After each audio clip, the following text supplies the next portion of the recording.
Well, But I think, I often wonder too. I don't know if it's maybe in a family when people say this, but when you talk to people maybe who in the field that you're aspiring to be in, and when you talk to them and they say like, oh, you really shouldn't do it, it's really hard. I sometimes always wonder if they're just like testing to see how dedicated and driven you are. Like if you can be talked out of doing it, like, yeah, then it's helpful. I mean, it doesn't make a difference to them, but then like you sort of learn like, oh, okay, well, if you really value, what other people think or say over, what's going to yeah. satisfy you, then yeah. In a sense, I'm still glad, or of course, I that's the only reality I know. But in a sense, I'm happy that I'm, the only one sort of in my, close family, aside from my grandfather, because I have no one to compare myself to. So what do you feel that that studying at Uppsala prepared you for or didn't prepare you for with what your day to day is like now and what you're trying to do? I think, Campus Scotland and Uppsala University is, it's, university should, focus on generating new knowledge. Yeah. It's not a trade school, and I think the problem is that a lot of the students who went to university, that they expect to go into the industry, but university is always partly about generating new knowledge, and new knowledge doesn't always generate money. No. Then all of the AAA games would be experimental, fascinating stuff, but they aren't, and I think there's a reason for that. Like, do what you know. Yeah. So I think the biggest, I wasn't prepared to be an entrepreneur. I was, I really learned that the hard way. Like what aspects specifically? Like all aspects. All aspects, yeah, that's fair. No, but I mean, setting expectations for, we made an Indiegogo a few years back. That's right. That's right. This ties to the conspiracy theory, right? Yep. Okay, good. Okay, sorry. I was like, yeah, that's right. I remember this. Yeah. They made the conspiracy theory during the Indiegogo. Okay, sorry to dredge that up. Backers, be very, very wary, they said. Anyway, so we raised $20,000 around that sum, and we didn't have a realistic expectation 2-3 years ago about how long. Like, we didn't have a strong concept of making a budget, for example. Yeah. So nowadays, and I think that goes for a lot of backers as well. But they raised $100,000, and from experience, I now think, oh yeah, that's probably wages for a small team for a year. They need more money. Yeah. That's what I think today. And I've sort of read some statistics that often crowdfunding amounts to maybe 10% of the budget. Right. At least for people who are smart, who don't put all eggs in the same basket. Or maybe rather they take eggs from different baskets is maybe a better metaphor. It's one of many hen houses. Yeah. So I think learning to be pragmatic, and as I to go back to an earlier point, about the mediocrity. Like, I think it's hard to be mediocre, to live with that. We live in a world where people are sort of they want to affirmation, either if it's positive or negative. I think people, as long as they get some kind of confirmation of their existence, that's nice. But when you're mediocre, you get positive and negative feedback, and you sort of have to make up your own mind, like, should I continue or not? Yeah. And when I talk with startups, we live, we're situated in a company hotel. There's like 10 companies in our building. Right. And we often eat lunch together. There's a common lunch area, and most of them have been around for I don't know, at least 10 years more. And when I talk with them, they're from IT, most of them. So they're from the older industry, like our I don't know,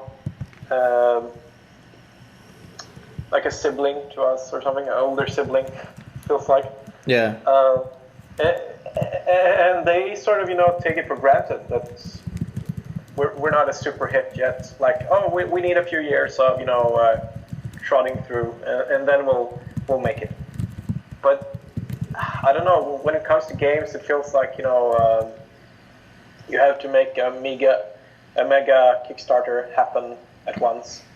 Yeah, which by virtue of what it is will generate that windfall of media attention that you were talking about, which will ripple into all the other opportunity. I mean, it's one way to do it, but I wonder, even though our age difference is not that great again, and you coming out of that program, like, do you have the perception, like, not to present you with a binary, but do you feel like video games, are they broadening, or are they narrowing, or both, or neither?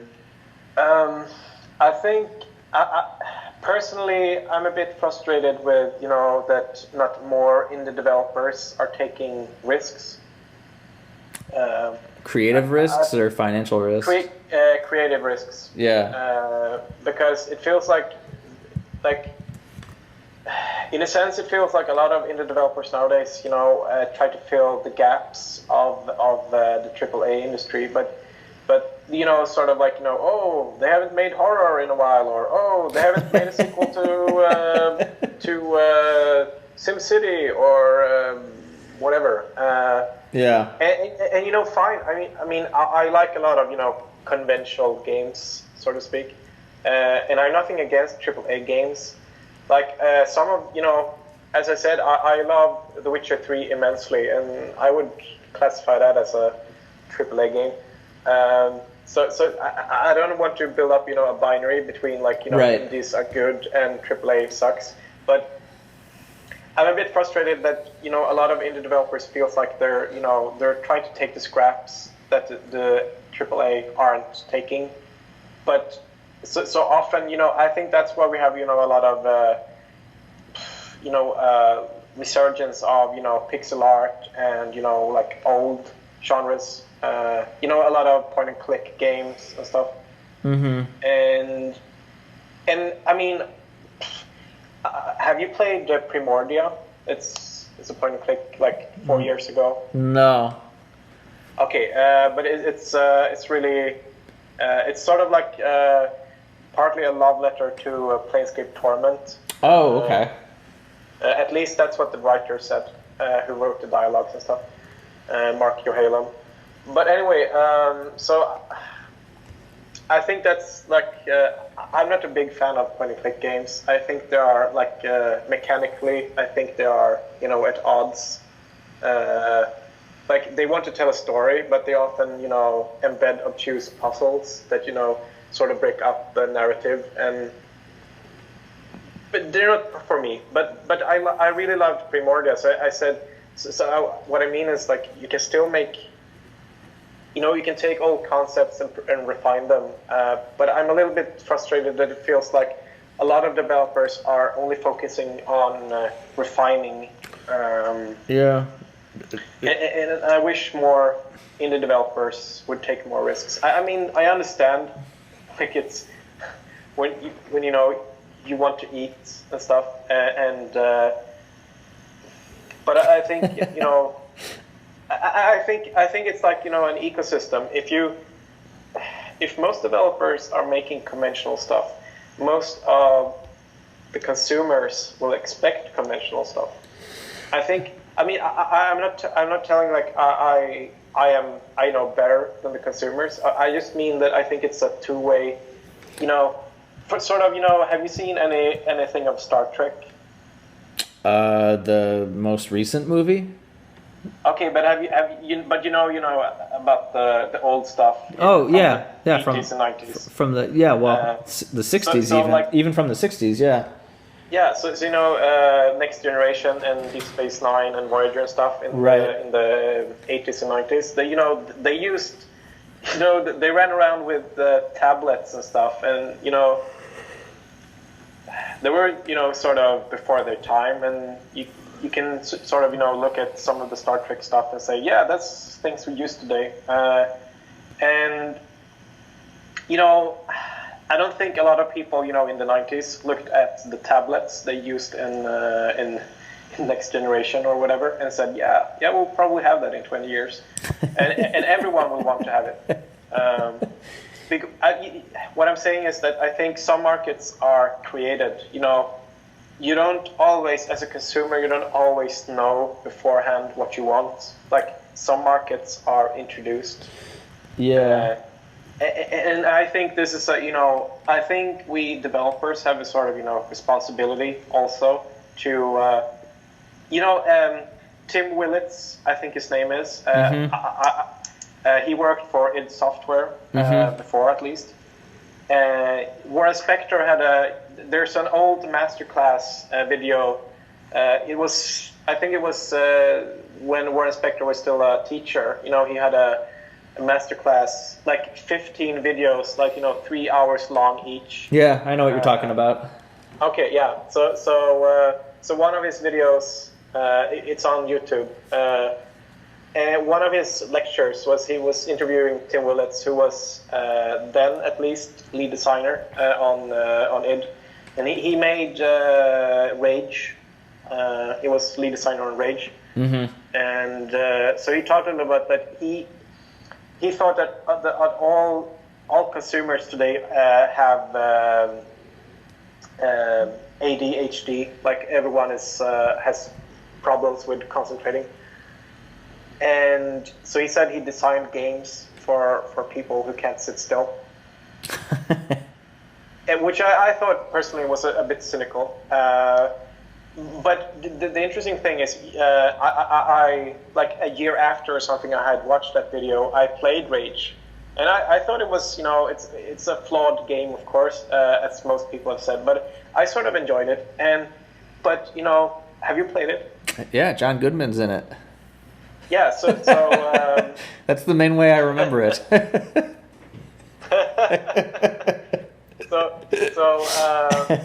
When you're driving around in the desert, right.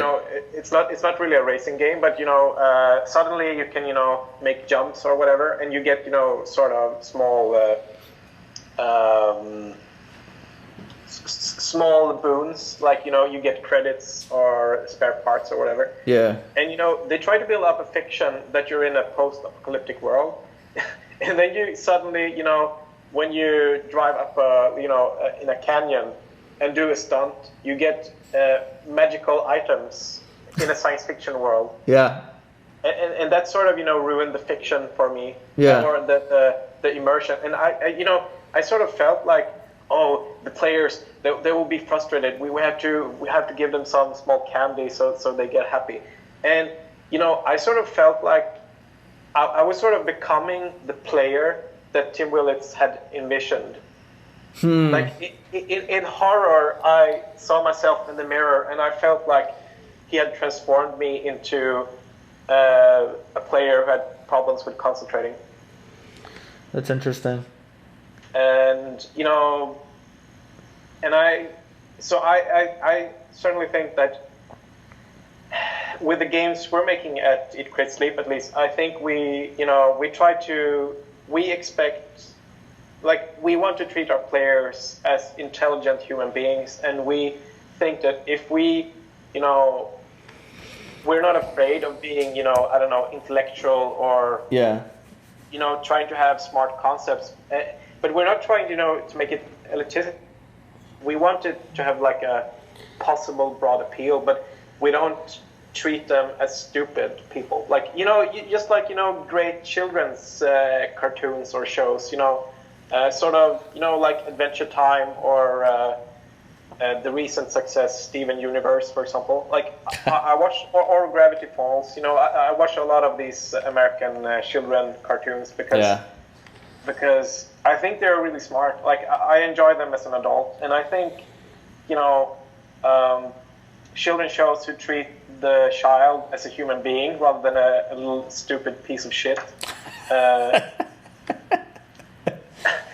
I mean, I think you basically have two people inside of you, one stupid and one smart person. And I think, you always, balance differently. I mean, I think every person has a possibility to be either of them.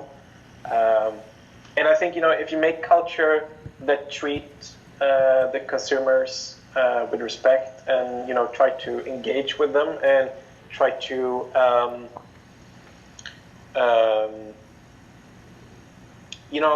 make it difficult. Like they have to perform. Like they have to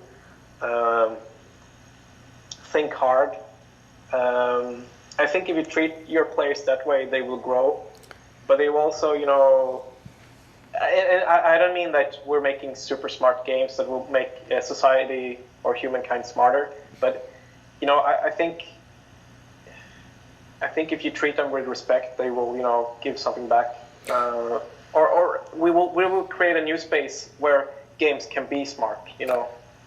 Well, you had said something interesting, which is I've heard other people outside the U.S. say this, where they talk about making games independently, almost like it's it's an American dream, even though you don't live in America. And I think you were talking a little bit about like what's sort of frustrating about the independent space. Oftentimes, what I hear people say is, they think that Journey or Gone Home are sort of the high watermark that all independent games are made, and of course those are both games made in America. I mean, we're talking about you said it's a global market, and so I mean, why is it that like these two things made in America like are still like the things people point to? Like, are there things that you think? Well, go ahead. Yeah. Imperialism, maybe. on whose part? I'll leave that open. Well, I mean, people have told me outside of the U.S. like they feel like when they go online, like America is like this planet that has taken over the internet, and they have to like quote unquote speak American. Do you know what I'm talking about? Like, what does that mean? What does that mean? What does that mean to speak American on the internet? I think to make your game for an American audience. I think that's when I'm speaking about home market. Like a American game can probably about with cinema. They talk about domestic and international. Right. And domestic is often the most important. When the IMDb or whatever gives out statistics or whatever, it's always you always look at domestic first, because that's but that's not always true. I think, wasn't it Avatar or something that had a much better international like they had a lot of more international success than domestic. That does sound right. Warcraft also. Yeah. So I think since I think first, like for Crest, it's probably half of our current consumers or backers or supporters are from America. So it's an important market. And so speaking American, I think I saw one game developer conference talk at one time where an American developer were talking to European developers, it was a really fascinating talk. He said that if you want to make a game that appeals to an American market, you have to acknowledge that they don't like to fail. And he had, I mean, he doesn't need to be right, and I don't remember the talk, its name, but he basically said that in America, people are raised in Europe, for example, if a child fails, people acknowledge it. Yeah, you failed. But in America, you're only challenged. Like you're never acknowledged to fail. Like you're always winning, even when you don't. Sort of, or you always have potential to win. And he said that the American audience are not used to failure. Like in its, so you have to have a more soft game over or whatever. And I don't know if I completely agree with this standpoint, because there's a lot of roguelikes and roguelites coming from America. Yeah. So I mean permadeath is sort of the most extreme, but then you can also compare to countries like Japan, who has a lot of maybe the extreme in the under end. Like I mean things like Dark Souls and a lot of bullet hell and platform games. They are really punishing. So I still think I wouldn't say that where you're from defines the difficulty in your game, but I think there's probably still something interesting about cultural differences and the way you approach challenges, for example. Well, go ahead. But maybe that's not the most interesting thing. Like I think also for example, there was a big YouTuber from America who, in our game, we try to have a post-colonial perspective that, hey, we're white people, we're making a game situated in a fictional African context, like in a fictional African country, and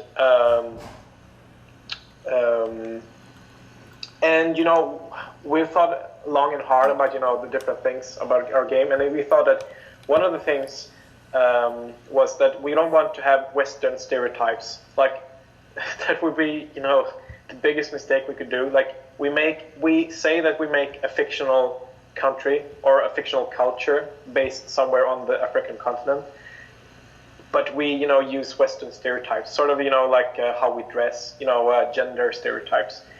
For example, that females have to cover their torsos, and in some parts of the African continent, that hasn't always been, before the time of colonialism. Like, it was okay to have your torso exposed.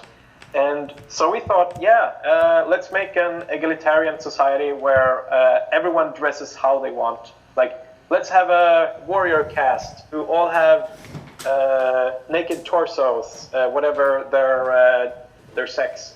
And so basically, as you know, our game is highly polygonal. So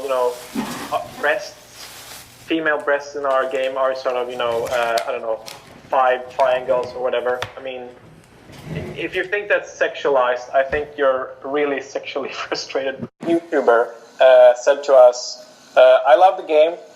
We had sent a key to a YouTuber from America, and the YouTuber said, "I love the game, but could you please change the art style for me? Because I'm a little iffy about, the naked breasts."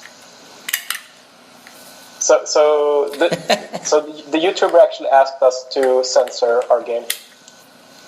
Really? I think you told me the story before, right? Sure. I think so. Yeah.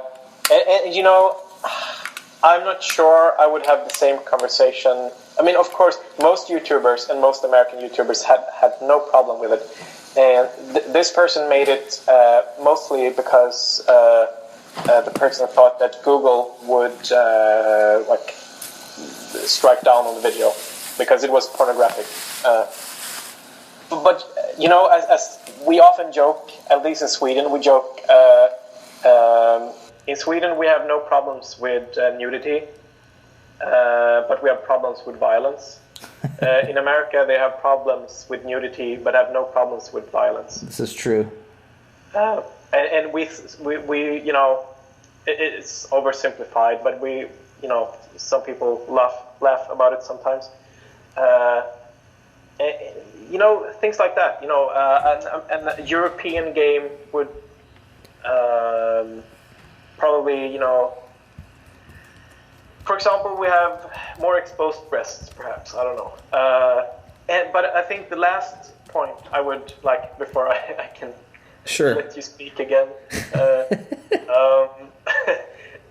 I think Have you seen the Butterfly Effect? Yeah, the movie. Yeah, sure. No, the Ashton Kutcher movie. No. Okay. I'm familiar with it. Yeah, that's fine. Okay. So as you may know, he basically jumps between realities. He changes the past and he gets different results. And each time he changes the past, because it's sort of like a time loop film, but more like a sidestep loop film. So each time when he changes the past, either his friends and family suffer, and he becomes successful, or he suffers and his family succeeds. Mm-hmm. So the director's cut version is that he realized that as long as he lived, he will create suffering for those close to him, especially his childhood love interest. And he realized that if he... So the director's cut version is that he travels back to when he was a fetus, and he strangles himself with the umbilical cord. Okay. So that's the director's cut. But they have three other versions for theatrical in America, and so the theatrical version in America is that he, instead of strangling himself as a fetus, he so during the movie you also learn that this ability to travel in time and change the past is it comes through the DNA. So his father had the same problem, or the same abilities. And you also learn that the Ashton Kutcher's mother had two stillborn babies before. Mm-hmm. So he became the third stillborn. Yeah. So in the theatrical version, he basically he doesn't, he just scares away. Like as a child, he becomes mean to his childhood love, and then as an adult, they meet each other again. So the film ends with like, hey, do you want to go out on a date, sort of. Uh-huh. and with all the knowledge that this ability comes through the DNA, that would only perpetuate the cycle. Like his children would face the same problem. So I think like the happy sappy American version is actually the horror version, and director's cut is the lesser evil. So personally, from a they often joke about that Europeans and like they are artsy fartsy and depressed and stuff. So I think that's also maybe. I mean, of course, not all Americans are. There are nihilists and depressed people and like realists all over the world. But I think maybe that's also a difference that Europeans are more used to, you know, dark endings. Yeah. Things don't always turn out good. Like, we have a long tradition of a lot of, you know, narratives that, yeah, sometimes life sucks. Life is hard and then you die, sort of. No, I was watching. I don't know. Since we're gonna dredge up slightly old movies. Have you seen The Truman Show with Jim Carrey? A long time ago, but please refresh me. Sure, I rewatched it randomly over the weekend, and it exhibits a lot of these things you're talking about, which I doubt will be a shock necessarily to people reading this. Like, it has like this Stepford Wives type quality about like a person who is adopted. He's like the first kid to ever be adopted by a corporation, and then his entire life is constructed to be under scrutiny and be surveilled, and everyone he knows is an actor. And there's something to me that is profoundly horrifying about like the very like aw shucks sort of, you know, nostalgic for the 50s in America. There's something about that presentation that I found much more disturbing. And I, you know, being the age we live in, like I went online and I searched, and I guess like they rewrote the script because the original was too dark. Like there's something to me that's much more horrifying about, you know, seeing things being painted over, being presented in like you know, trying to hide all that stuff. I completely agree. Like, it feels false, sort of. I don't know if you know about. There's a new film called The Lobster. Oh yeah, I saw it over the summer. Yeah, I saw it yesterday. So you know, I think what's creepy about that movie is, you know, especially at the hotel where they,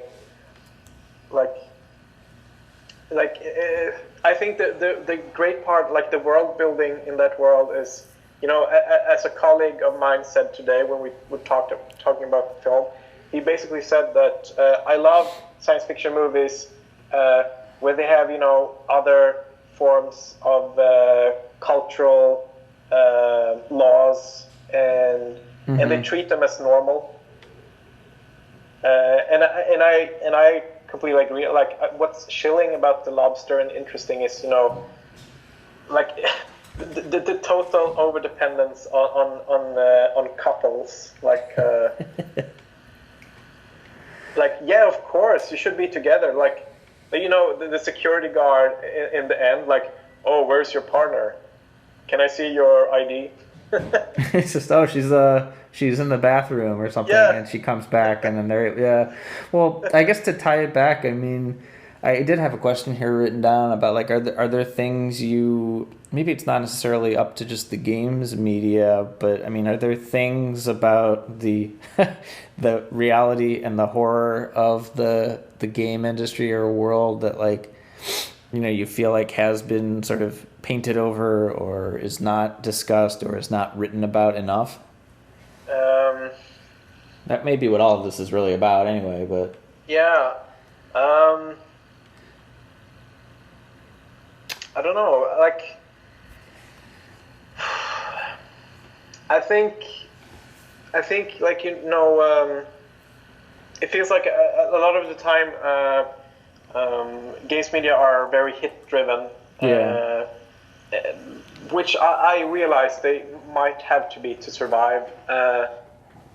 I don't even know if they're surviving. But yeah. I mean, exactly. I think they're scraping by.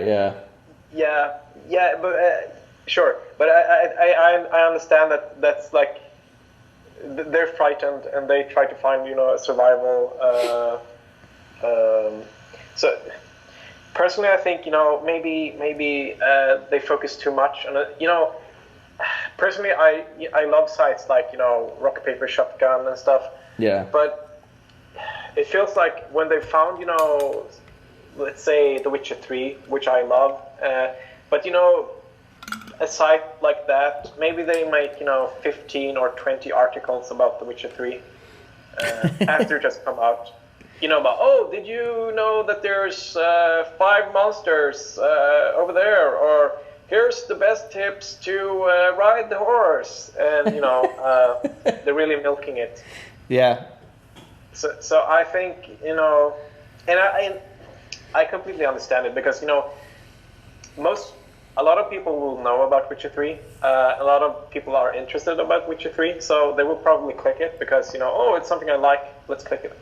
But I sort of think maybe it's the same with normal news as well. But what is as Vinnie Jones said in a weird Japanese film, what is your function in life? Like what is the purpose of news? Like, if we look at the word news, like it's something new, right? And making the 20th article about a released game that was released 3 months ago, which already has found its fan base, already has its cultural impact, so to speak. Like, I think maybe games media should talk about more things. Like, it feels like they latch on a few things and let them have all of the attention. Right. And I'm not saying this like a bitter person. Like, Crest has garnered a lot of press, so I'm not speaking of like my personal. But sometimes I personally, as as a game fan, I want to read more about strange and wondrous things, and I think Rock Paper Shotgun is pretty good. Like, I don't want to criticize them too much. I think they make it great. They have these free. Here's a free weekend, 10 free games we found on itch or whatever. So I think they're really trying, but as a whole, I think games media talk too much about the same stuff. Well, so you had mentioned something before. You were talking about winning while we're losing, and which is a great notion. I think it's a very American notion. But how do you think like diversity is a topic that of course is very much more visible today than it was 15, 20 years ago.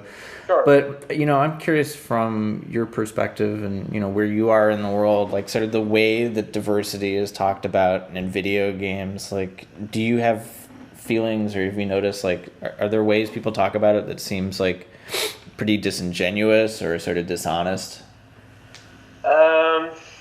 Well, I think personally, I think a lot of people think that Sweden is a very just society, like, and I would say that feminism is a really common like I mean, we have sure, they're not they're not one of the biggest parties, but we have a political party called Feminist Initiative, and they have a few percentage of the Swedish population. So I think the feminist discussion is pretty huge in Sweden. So like there's a new trade organization, but inside of the computer games scene called Diversity, which is only focused on increasing diversity. But sometimes as a gender person, perhaps sometimes I think people focus too much on oh, we should have 50% females in video games. Then that's when video games are good.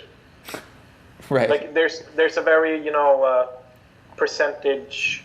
Like each game should contain these 5 things, otherwise they're not good. And I think this black and white notion is, I don't think it's helping. I mean, of course we want 50% overall in all of the games. Right. but I think it's sort of like I mean, I wouldn't say. I think the Witcher series has, they deserve some legitimate criticism. Like, for Right. example, The Witcher 3 didn't have a lot of people of color, and it's a pretty infected debate. Some people say, "Oh, a lot of people of color lived in Poland in the Renaissance or Middle Ages," so blah blah blah, and but one interesting thing I think, I think sometimes, diversity is sort of conflated into, power fantasy. That you can't have a game with, problematic content, sort of, a society where I don't know, women aren't treated equal, or it's not totally fine to be homosexual or bisexual or pansexual or other sexualities. And I think, personally, I'm a bit frustrated by that, because I think,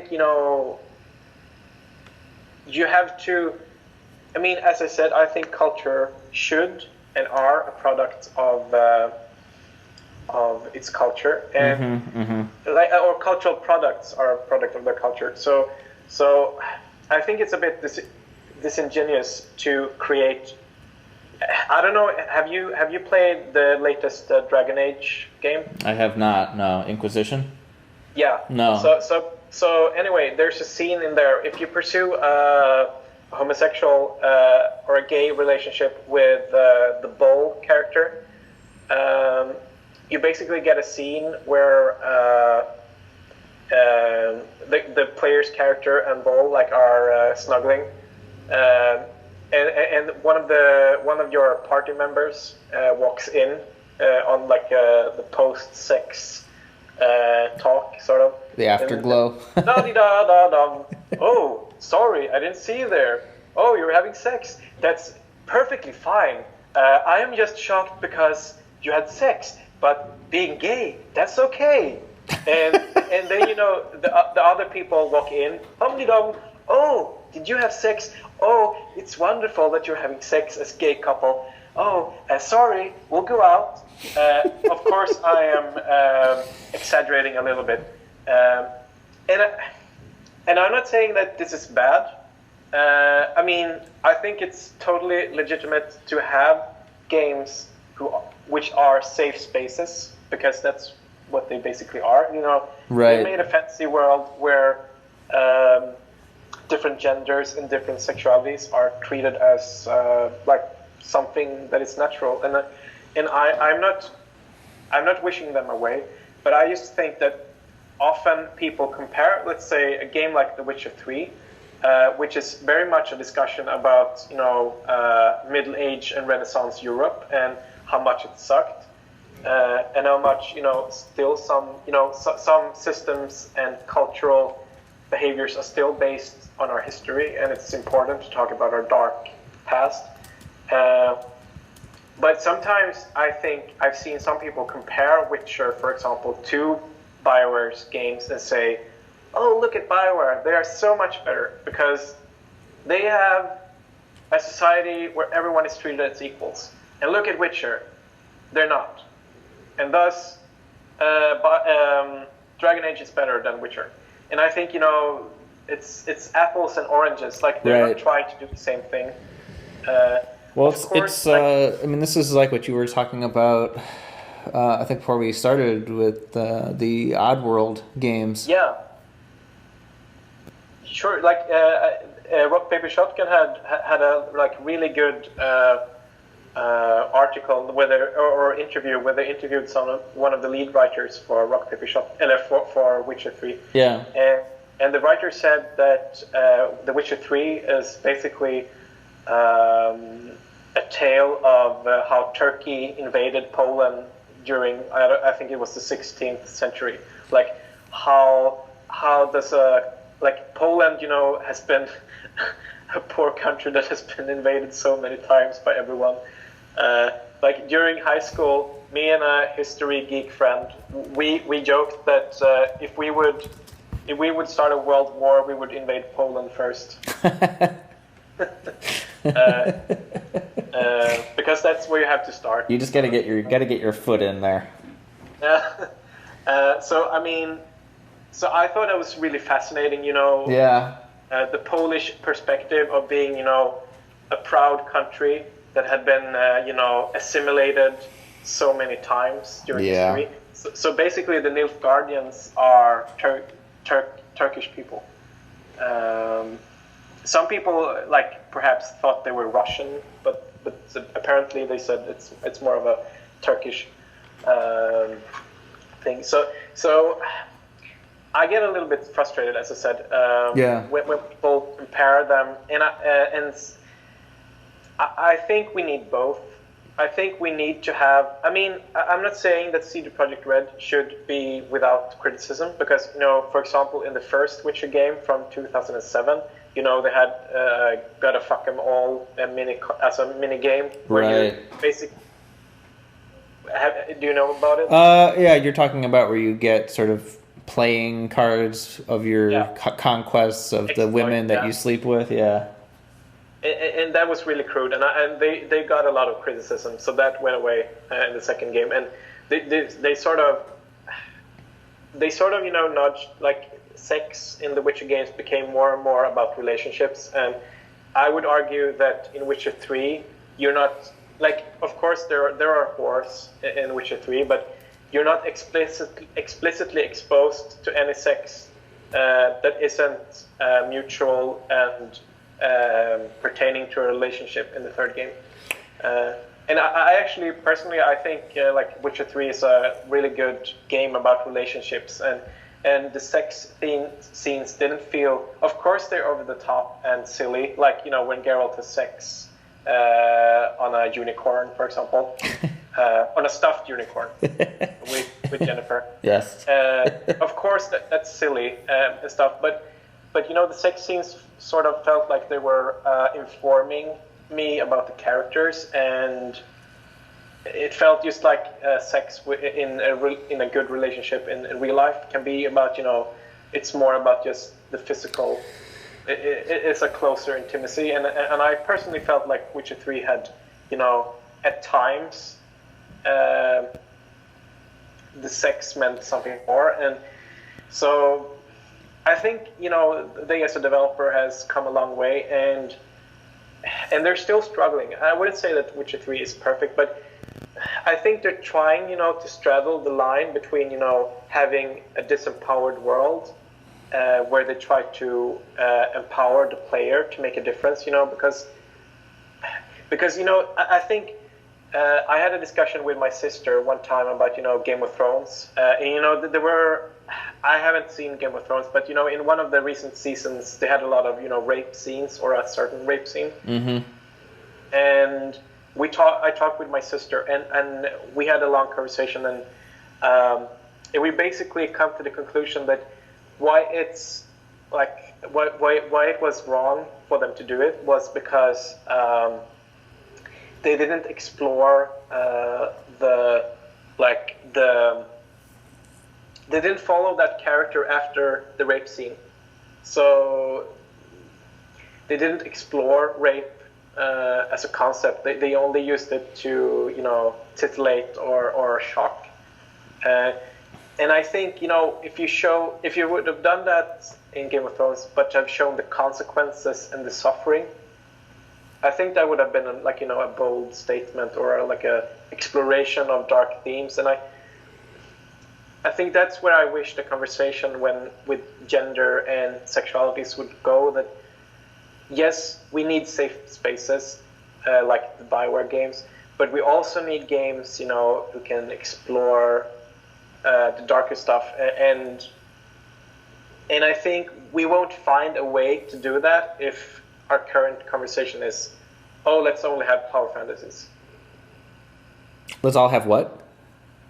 Power fantasies. Oh, power fantasies. Yeah. Well, I mean, this is something else I'm curious about, and this is sort of a big reason, you know, why I'm doing this project is, you know, I'm curious, like, what does your offline community or people over there that you meet and talk with, and most of your interactions are probably in person. Like how does that sort of not reflect what you see online and the way and things people talk about?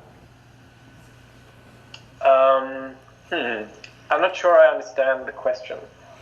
Well, just more talking about community. And so, your local community, like, how do you feel like the things that you see discussed there, like, do or do not match with the type of things that you see discussed online day to day? Well, I think, if, as I said prior, coming from a small country, you sort of, of course, Sweden once had great dreams of conquer, like in the 17th century, for example, we were so brash that we would attack Russia, but those days are gone. Right. So I think being a little shitty country between superpowers. Yeah. I think a lot of the conversation in the world, is focused on the superpowers from their perspective, and I guess sort of like the Russian scare. For example, Gotland is it's the biggest island in the Baltic, and a lot of people are scared that Russia would be interested in annexing Gotland. I would argue that that fear is pretty, it's not. It's a bit exaggerated. I don't think they would like. I think they put too much importance in themselves. I don't think Russia is interested in Sweden at all. Yeah. But I don't know. I think conversations about being the small child in the geopolitical stage. I don't know. It doesn't feel like.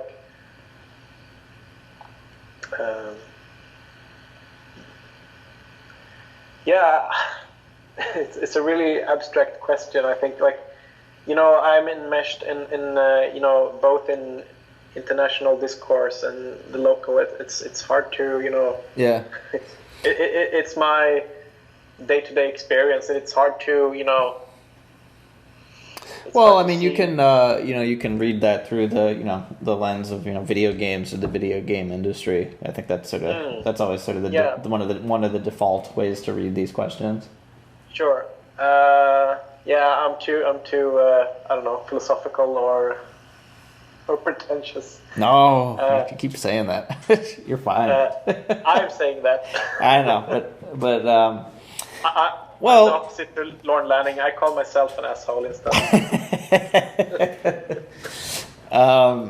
So, we can have a discussion about that. Well, I'll ask you this then, which is, you had mentioned this. I resist even sort of bringing this up because I don't want to perpetuate this, but you've had this sort of levied against you, sort of the accusation of you and the game that you're making. You've mentioned it before, that you're a clone, and I think it's sort of like you're living in the shadow of Peter Molyneux, which is a whole other discussion in and of itself. But I mean, what is the life of a perceived clone like of working on a game that has that perception of that reputation, and what is that like?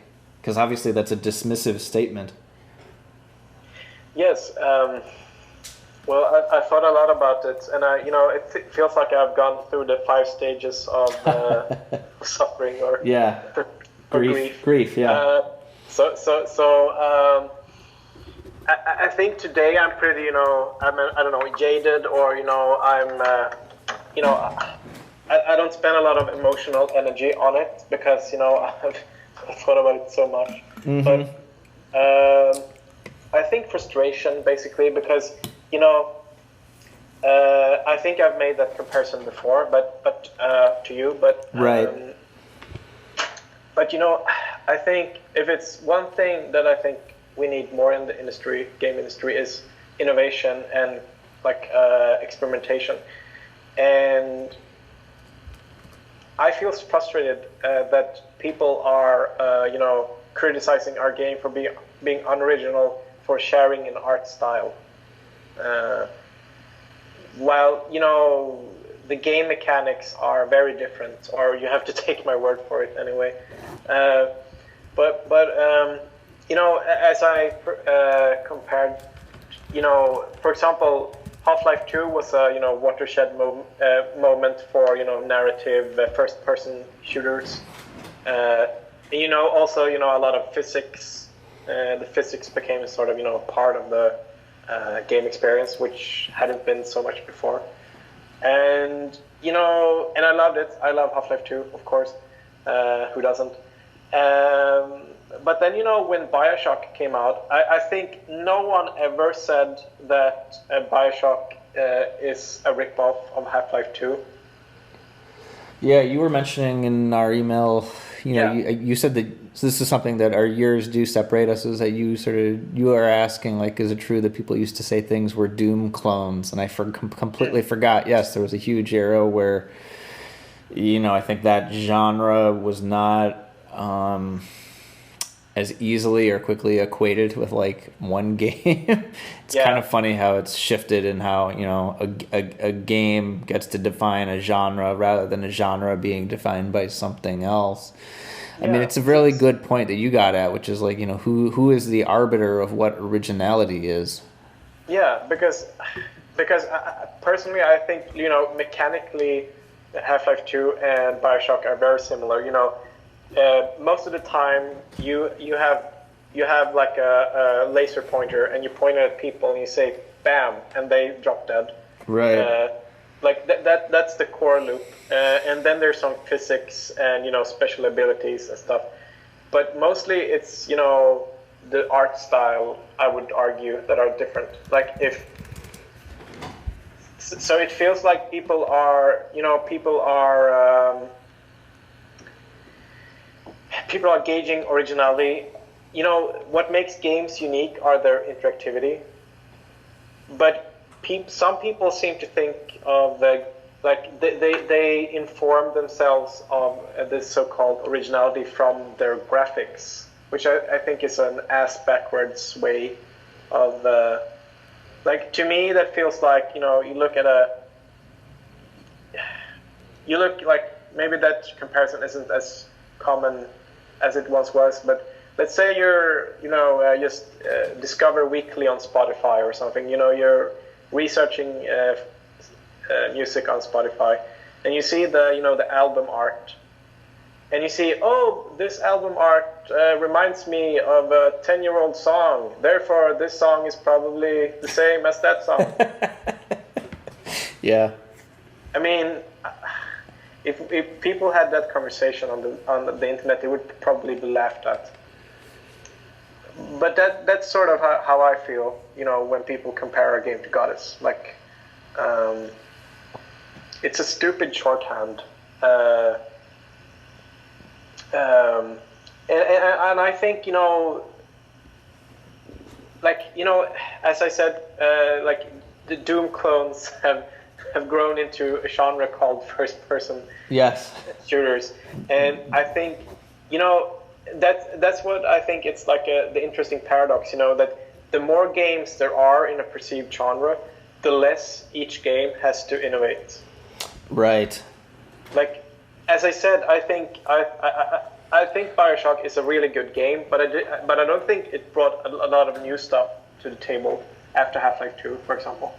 And I know that it's a spiritual sequel to System Shock, but they stripped out most of the stuff that made System Shock interesting. So personally, I believe that. So it felt more like a continuation of what Half-Life 2 started, like a streamlined first-person shooter with story, and set pieces, and very linear progression. And I don't think, people nowadays, if they see a new first-person shooter, I think if the story and art is, interesting enough, I think a lot of people will, give it a pass. But I don't say like I'm a unique snowflake and it's like only my game, but I think it's, another example. Have you played, which came last year, Vermintide? Fat Shark did game. No, I have not. Okay, it's a Swedish game made by Fat Shark. Those who made War of the Roses and War of the Vikings. Okay. Anyway, it's a 4-person co-op action game, a first-person action game, and you can imagine how many people compared it to Left 4 Dead. So a lot of people, before the game even had come out, a lot of people said, "Oh, it's only a Left 4 Dead's clone." And there's not a lot of first-person co-op, 4-player co-op action games. So yeah, I mean, part of it's just like it's human nature, We have buckets, and we want to know what buckets to put things in, so we can get, so we can understand them. And the buckets, they get, the broadest at the very beginning, and then they get. Yeah, sure. I mean, I think it would be hard to operate. Like, I think, I agree. That's probably how our brain works. So like, I do it all the time. Like, I have to be honest. I have to do, but I think the difference is that I don't, air my opinion publicly on the internet and expect others to, partake in that. I think the difference is that if I think a game is, unoriginal, I keep that to myself. Yeah. Like, I mean, I don't mean that you shouldn't. Well, I think that I think the thing that we can't hear is sort of, when people have the attitude, they're like, well, I'm not even going to elevate blank, I'm not even going to elevate it by acknowledging it. You don't hear that. What you do hear is people that are not doing that and who are, tearing it down or saying anything. Sure. Well, so I have I have one last question for you. Which, if you've read these before, you've seen what these are. The last question typically is, and I guess this will be the inverse, or maybe this is just ultimately putting video games in a bucket as well. But it can be a trash can or a bucket for the beach. What do you think video games have accomplished?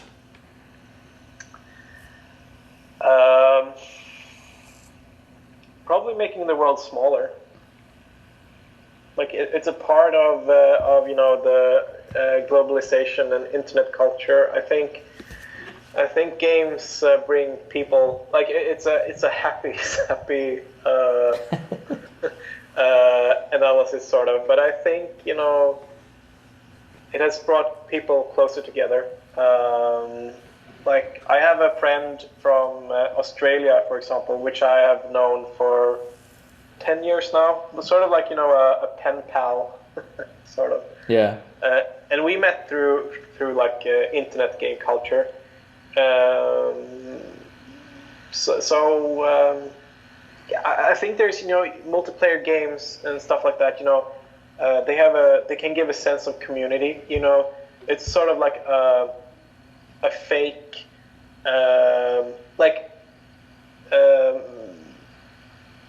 sort of like a fake accomplishments, and I personally think that achievements. Achievement, like trophies, goals together. Yeah, I think that's a really powerful like bonding mechanism. Like a lot of games are about life and death, and multiplayer games co-op, for example, where you help your pals. I think that's a strong, even though it's a make-believe, you sort of suffer together and win together, and I think that sort of creates perhaps a false feeling of accomplishments, but it doesn't matter. Like, it's play, so whatever. and also, keeping, I have, I'm not from the island myself, and I have a few old friends of mine I met in high school, and I've also known them for, I don't know, 11, 10 years, something like that. And, maybe I physically I don't have time to meet them more than like once or twice per year. And one of the life support activities have been we are 4 people, so we've played a lot of co-op games over the internet. We sit in Skype and we play. The latest now is played the new or fairly new game Armello, the digital board game. Mm-hmm. Because we play a lot of board games when we're together. And I personally think that it's a lot easier for us to keep contact and have a healthy bonds with the help of games. Like it's a carefree activity. Where we can, we don't always have to talk. Often we do, but it's sort of like it's a relaxed activity that engages us, and we can non-verbally, show each other that we care for one another. Sort of, I don't know, Left 4 Dead. If someone has been, someone is down and you. Oh, we have to go and save Martin. Oh, so, like it's there's a lot of I don't know. It's even in this stupid action games. I think there's it's a empathy simulator. It sort of evokes sympathy in us. It brings like we have to be in a co-op experience, we have to, in a life or death experience, we have to, be very mindful of each other. Like, oh, I'm starving, I need food, or oh, I'm being eaten by a zombie. Like, you have to constantly show affection through simple mechanical means. And I think that's, I think that's a unique, interesting thing that has, brought some humans closer together. Some humans. Well, yeah, a lot of internet games, multiplayer games, have created a lot of grief and that's true stuff as well.